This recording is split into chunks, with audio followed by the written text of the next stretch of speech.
তাকে ধরুন, ধরিয়ে পিটিয়ে মেরে ফেলুন তাকে। আমি বলছি পিটিয়ে মেরে ফেলুন। যদি এই গভর্নমেন্ট তাকে শাস্তি না দেয় তাহলে পিটিয়ে তাকে মেরে ফেলুন। যেই দোষী হোক তাকে ধরুন, ধরিয়ে পিটিয়ে মেরে ফেলুন তাকে। আমি বলছি পিটিয়ে মেরে ফেলুন। যদি এই গভর্নমেন্ট তাকে শাস্তি না দেয় তাহলে পিটিয়ে তাকে মেরে ফেলুন। যেই দোষী হোক তাকে ধরুন, ধরিয়ে পিটিয়ে মেরে ফেলুন তাকে। আমি বলছি পিটিয়ে মেরে ফেলুন। যদি এই গভর্নমেন্ট তাকে শাস্তি না দেয় তাহলে পিটিয়ে তাকে মেরে ফেলুন। ঘটনা ঘটেছে এবং যারা ঘটিয়েছে, যে পার্টি হোক আর যে মানুষই হোক, তাকে বলে দেবেন যদি আপনারা জানেন বা সন্দেহ হয়। যদি জানতে পারি, জানতে তো পারবো আজ না কাল। আমি মায়ের দুধ খেয়েছি, সেও মায়ের দুধ খেয়েছে। তাপস পাল ছাড়বে না।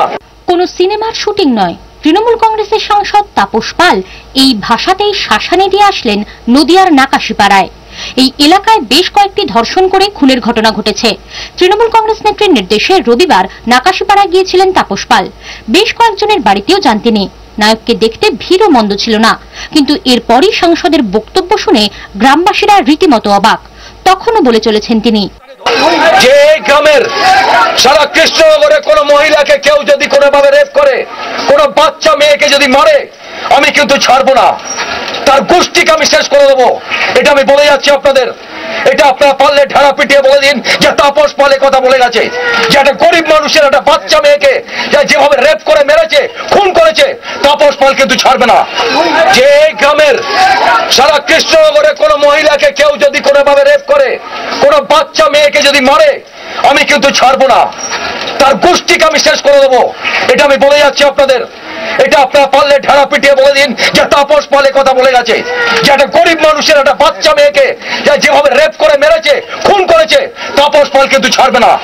প্রায় আধ ঘন্টারও বেশি সময় ধরে এই গরমাগরম ভাষণ দেওয়ার পর গাড়িতে উঠে চলে যান তিনি।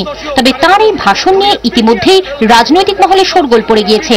এর আগে তাঁরই দলের অপর সাংসদ কল্যাণ বন্দ্যোপাধ্যায়ের মুখে শোনা গিয়েছিল মুখ্যমন্ত্রী সম্পর্কে নানা অশালীন মন্তব্য। কিন্তু পিটিয়ে মেরে ফেলে দেওয়ার জন্য মানুষকে প্ররোচিত করার বক্তব্য তাপস পালের আগে কে বলেছেন তা কিন্তু অনেকেই মনে করতে পারছেন না।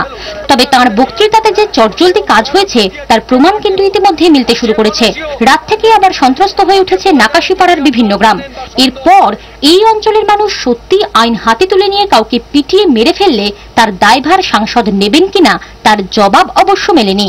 24 ঘন্টার জন্য অনুপ দাসের রিপোর্ট, নদিয়া। যদি জানতে পারি, জানতে তো পারবো আজ না কাল। আমি মায়ের দুধ খেয়েছি, সেও মায়ের দুধ খেয়েছে। তাপস পাল ছাড়বে না। জনতাকে আইন হাতে নেয়ার যে এরকম উস্কানি দিচ্ছেন তৃণমূল সাংসদ তাপস পাল, তা নিয়ে কিন্তু ইতিমধ্যেই প্রশ্ন উঠেছে রাজনৈতিক মহলে।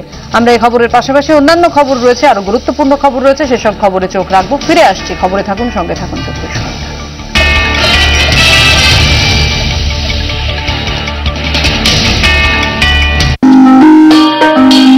কি ঘটেছে কাল সারাদিন?